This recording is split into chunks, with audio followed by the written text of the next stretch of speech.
Salut à tous, c'est Charles Chasserage. Donc on se retrouve ce 28 décembre 2025 à 16h16 pour un épisode de l'info de la météo. Donc je pense que ça sera le dernier épisode de l'info de la météo de cette année 2025. Donc je reviens en vidéo parce qu'il se passe des choses assez intéressantes et assez excitantes sur les modèles. Donc je vais vous les présenter un par un. Donc je vais commencer par le modèle ECMWF, donc le modèle européen. Donc là actuellement il se passe pas grand chose à part du soleil et des grisailles dans un froid de basse couche, puisqu'on a de l'air doux en altitude, avec cet anticyclone sur les îles britanniques, mais vous voyez qu'il commence à se décaler vers l'ouest, laissant ensuite une belle descente polaire s'approcher de notre pays et commencer à concerner la moitié nord, tandis qu'une dépression se creuse au large du Portugal. Et là, le suspense, c'est quand l'air doux et humide affecté par la dépression au large du Portugal va rencontrer la descente polaire, et c'est là qu'on pourrait avoir des choses très intéressantes ici, avec sur le run précédent là, parce qu'il s'est mis à jour à moitié, pour le 6Z, donc le 0Z lui voit une dépression, et juste à son nord, on aurait, vous allez voir après, un conflit neigeux. Mais d'abord, on voit les géopotentiels avec les pressions. Donc, on voit vraiment ces bas géopotentiels, ce bleu qui atteint la France, hein. Puis là, comme la descente polaire fait que le front polaire qui sépare l'air subtropical de l'air polaire maritime est beaucoup plus au sud, et ben on a un conflit avec des petites dépressions, et on en a une sur le scénario de CEP qui devient une véritable tempête sur le nord de la France. Donc entre neige et tempête, c'est vraiment le scénario que on rêve d'avoir au cours d'une saison hivernale, puisque entre les deux, on n'a pas le temps de s'ennuyer avec ce genre de phénomène. Donc je vais d'abord vous montrer les autres paramètres, hein. Au niveau de la température à 850 hectopascales, on a de l'air assez doux en ce moment, même si on s'en rend pas compte au niveau du sol, puisqu'on a du froid en journée. Aujourd'hui par exemple, j'ai pas dépassé 1,3 degré, et des gelées quotidiennes. Tous les matins, on tombe à peu près moins et demi à moins 2,5, donc on tourne aux alentours des moins 2 degrés tous les matins. Mais en altitude, c'est pas pareil, la Master est assez douce, hein, avec 8 degrés, puisqu'on a un anticyclone qui fait pression avec l'effet pompe à vélo, et l'air froid se trouve plaqué dans les plaines et les vallées, d'où le gel en plaine et la douceur en altitude. Surtout une douceur qui fait un peu fondre la neige en montagne puisqu'il n'y en a pas beaucoup. Mais heureusement l'air était assez sec, mais là on a un peu d'humidité mais seulement en basse couche. Puis là ensuite à partir du 30, là on a vraiment un refroidissement en altitude avec du moins 6. Puis ensuite on voit que la température en altitude ne dépasse plus les 0 degrés. Et l'air doux lui va tenter de remonter par le sud, mais il va pas y arriver.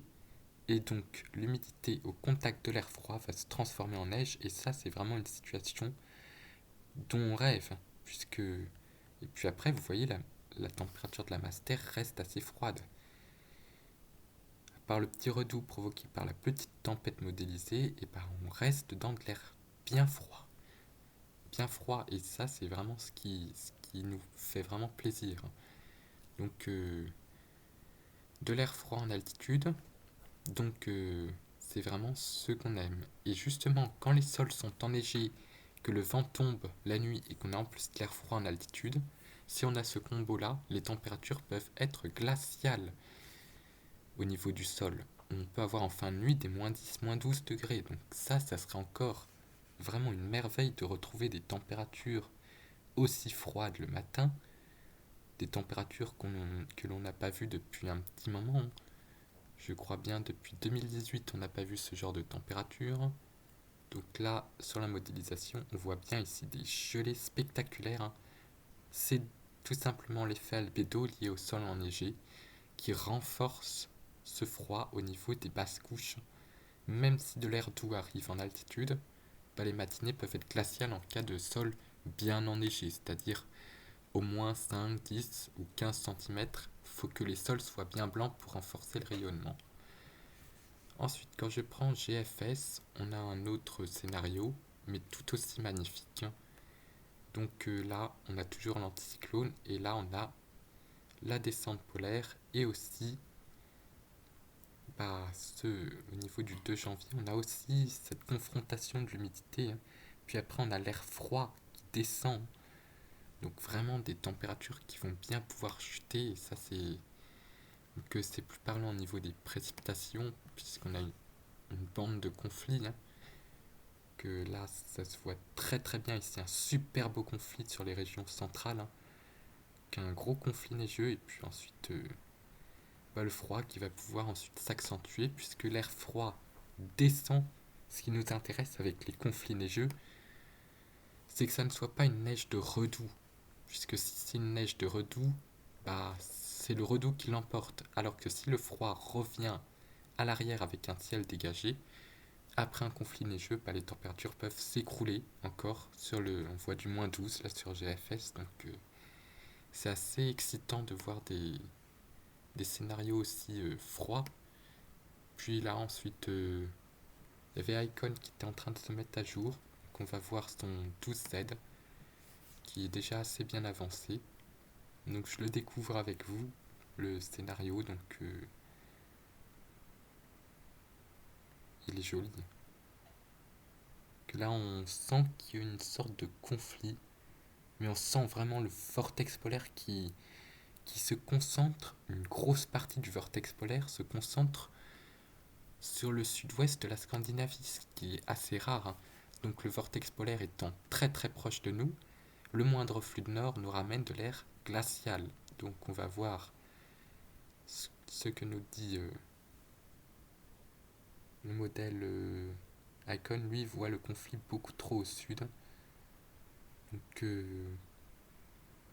l'air polaire descend particulièrement au sud, donc il est un peu trop sec sur Icon. Donc si je vous sors les températures qu'on a actuellement, on voit bien c'est froid de basse couche ici en Ile-de-France, hein.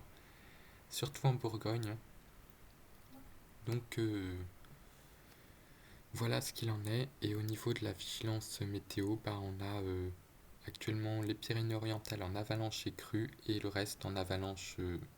Donc pas de grosse vigilance en ce moment.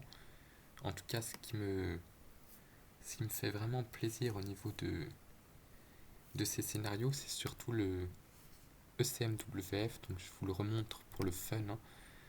Donc là, on est au niveau des précipitations.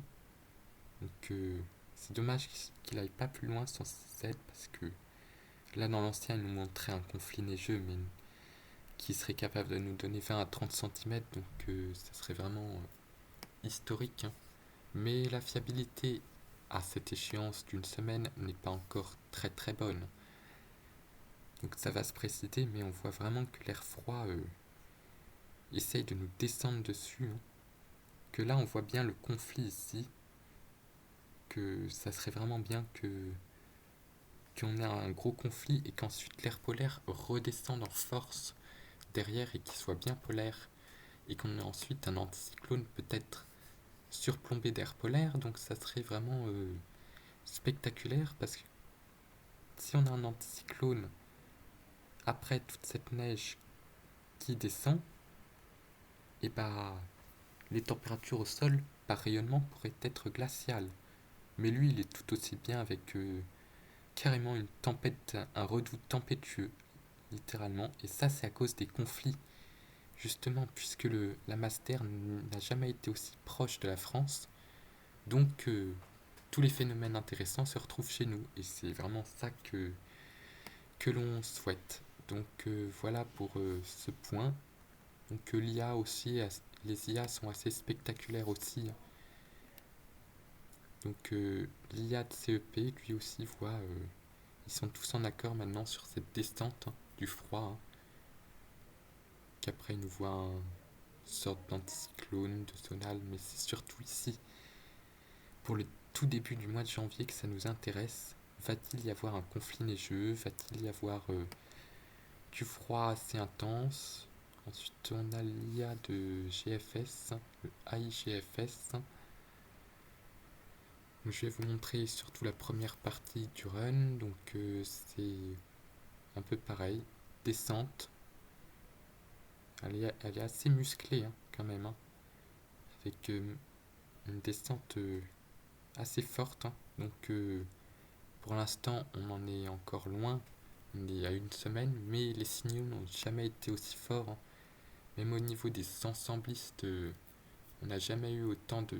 Même les autres modèles, je ne vais pas tous les montrer, mais même les autres modèles réagissent. Donc là, je pense qu'on va enfin pouvoir reprendre une passion hivernale, ce qui fait vraiment grandement plaisir. Donc j'attends avec impatience que les jours passent et on espère que un super scénario se produira pour ce début de mois de janvier 2026. A tchuss pour une nouvelle vidéo certainement l'année prochaine.